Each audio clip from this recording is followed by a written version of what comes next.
nuts and bolts, circuits and smiles. Nuts and bolts. Hello Transformers fans, Portradork here, and I'm doing another video review. This time I'm reviewing the Superalloy Wheelie Survivalist, which is actually a knockoff of the KO toy, of the Jizai Wheelie figure. This version is a little bit different than the Jizai one. It's upscaled, so it's a little bit bigger. It's primarily made out of diecast with some pieces of plastic, and it has the addition of some ball joints in various places, which makes it a little more posable than the original garage kit version that Jizai put out. I've got them shown here in vehicle mode next to each other. This is, of course, the Hasbro Legend size wheelie next to the Superalloy wheelie. And you can see there's a pretty stark difference.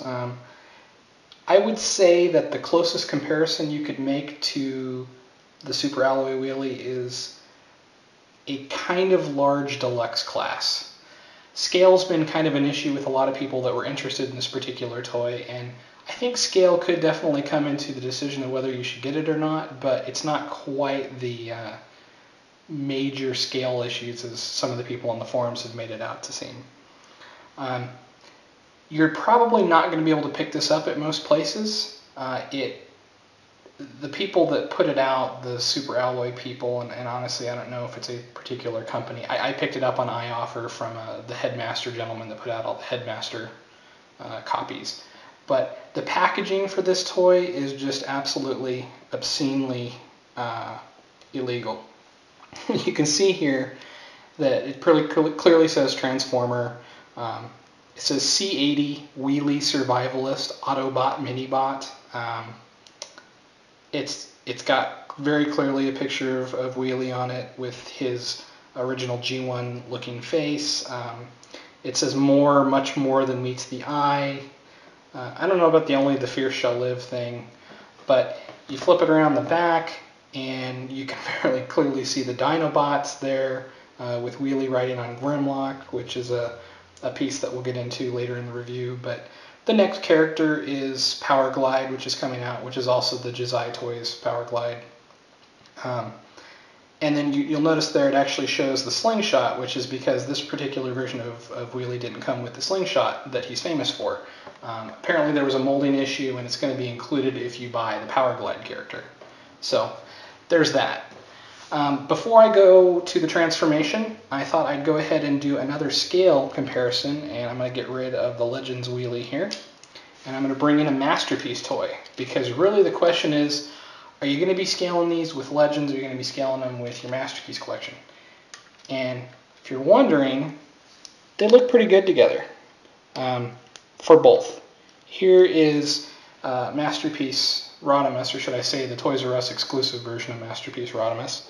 And let me scale them down a little bit so you can see, but right at the center. As far as the movie scale, it's pretty much right on. I mean, it looks really good.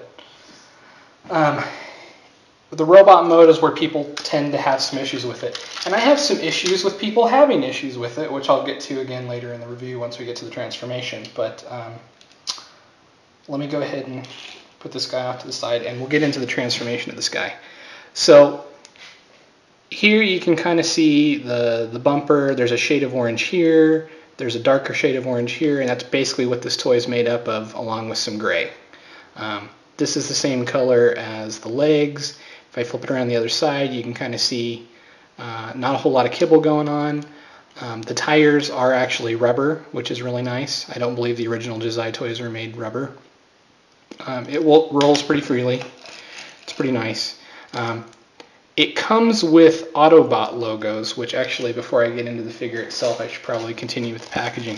It comes with a collector's card, and then if I come in here and open this up, you can see there is a bunch of symbols inside that are now upside down. Let me flip them around for you. It comes with some Autobot and Decepticon symbols, which again is totally not what you'd want to do if you'd want to sell this at a store like Big Bad Toy Store or something. And then it comes with instructions and a poster, which are a combination. Here's the instructions, which I should point out are actually done really well. This is finished humanoid, which I find pretty funny. But here's the instructions, and if you flip it around the other side, it's that same picture of the Dinobots as that you can have as a poster if you want. So the stickers, I haven't actually removed any to put them on. The sticker that you see on the chest here is a repro label. Just because it's a brand I trust, I know that it's going to stay on my figure and do really well. I've heard a lot of people say that these stickers here are just crap. They peel right off. They don't do really well. You can see the symbols are just a little bit off too. You can tell they weren't a direct copy of something, so they're a little bit off. There's some other stickers here you could potentially use if you wanted. I guess these could be brake lights or something. There's a bunch of letters in case you needed to put your name on a mailbox or something. I'm not really sure what the point of those is, but they're there if you want them. So anyway, sorry. Back to the figure. Here it is in vehicle mode. It's a pretty good rendition of Wheelie in vehicle mode. I have the Autobot logo there because in robot mode that's supposedly in the TV show where it was right based on all the pictures I looked at. Rubber tires.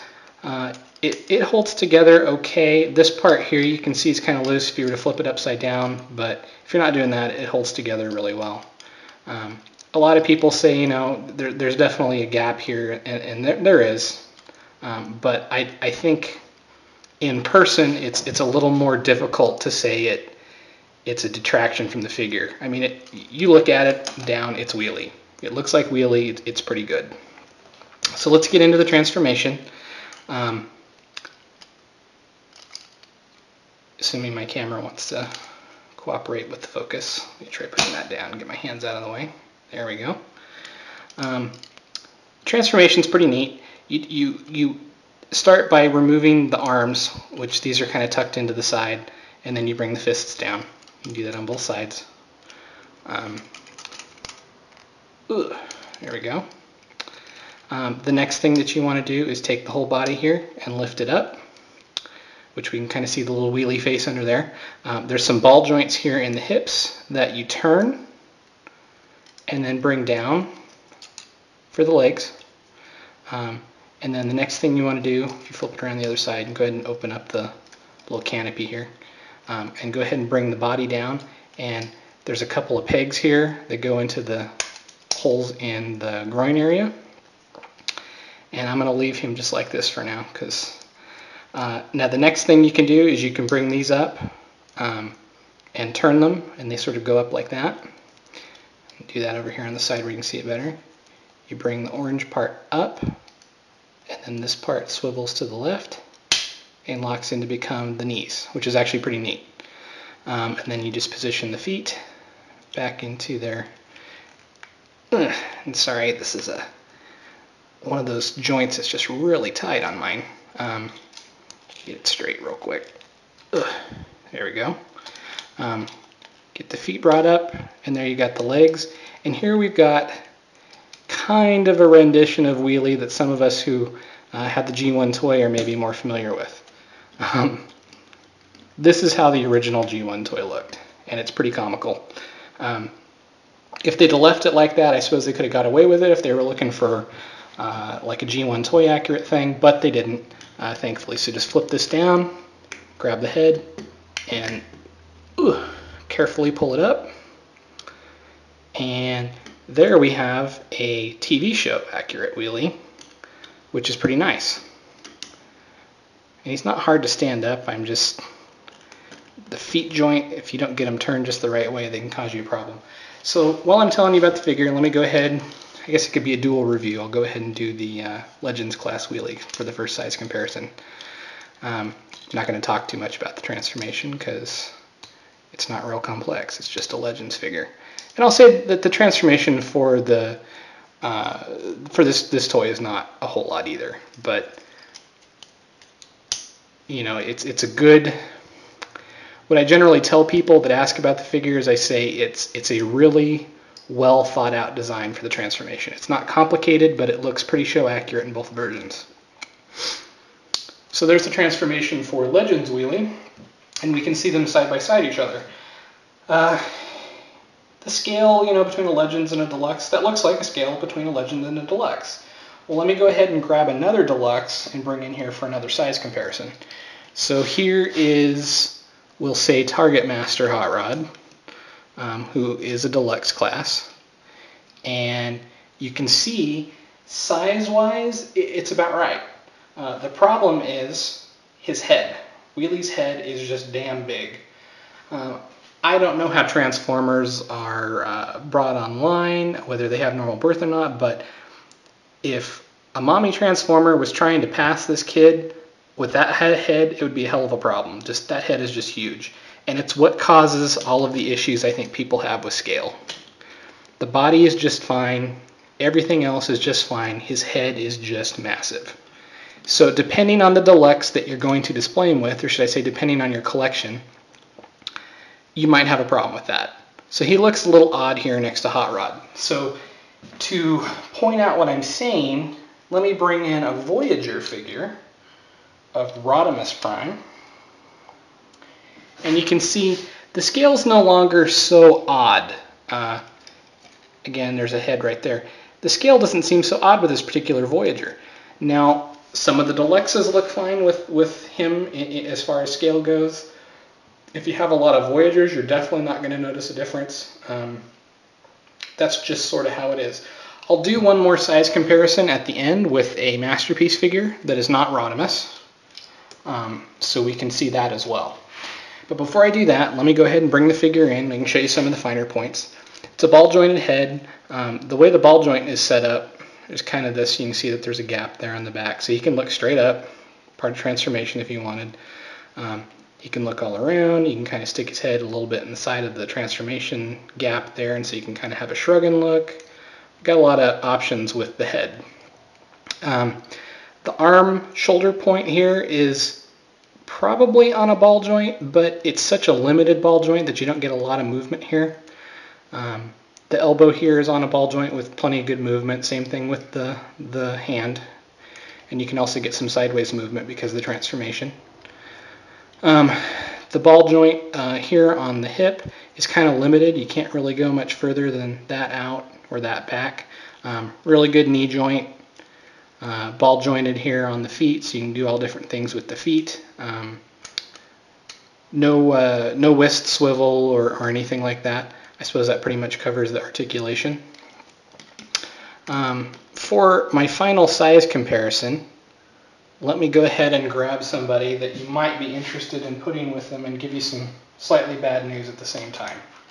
So here is the big grim man, Grimlock. And unfortunately, this little fella's legs can't really spread enough to go on his head. You could probably bend his legs, and I realize this is all off camera, so it's kind of hard to see right now. But I'll get there in just a minute. It just doesn't work real well. Here's an example. The scale is probably okay if you could get him to spread his legs enough to do it, but it's probably not a display piece. It's an option for you. They look together. They look good together as little buddies, kind of on your shelf, just sort of standing near each other. You know, he's kind of like, hey Grimlock, you know, fist bump, how's it going? We're buddies, right? Let's stand next to each other. You know, in your display case, that might look okay. But unfortunately, he can't ride Grimlock like he did in the movie, so any of you that want to pick up the figure for that reason probably shouldn't be real worried about it. Should you get the figure or not? I say yes. This toy has grown on me like probably not many I've had in a long time. Initially, I took it out of the package and I was like, I don't know. I love it. For all its limitations, you know, there's some posing limitations and the size can get a little funny. It's a great figure, and I didn't pay a lot for it. I think I paid $53 shipped for it from China. And it's die cast. I mean, this is die cast. The feet are die cast. The entire chest is die cast. The entire body is die cast. You know, the arms are plastic. You know, the parts of the legs are plastic. But he's a solid figure. He's got a lot of die cast in him, and in my opinion, it's good die cast, not stuff that just put there to get you to buy a toy. He feels good. He looks good. Let me try and get a good close-up of the face if the camera will let me.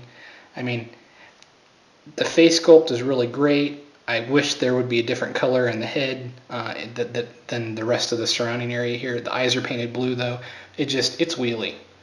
I've heard some people refer to him as Masterpiece Wheelie. I can see that, but he's a great Wheelie for your collection, whether you want to put him into Classics or Masterpiece. I say go pick him up. I'll put a link to the iOffer place where I picked mine up. You're probably not going to find it in any major store like Big Bad or anything like that, but I would definitely pick him up, and I'm looking forward to getting Powerglide as well. So anyways, that's my video review of the Superalloy Wheelie Survivalist. If you have any questions, feel free to post down below, and look for my other videos that'll be coming out here in the coming weeks. Talk to you guys later. Robots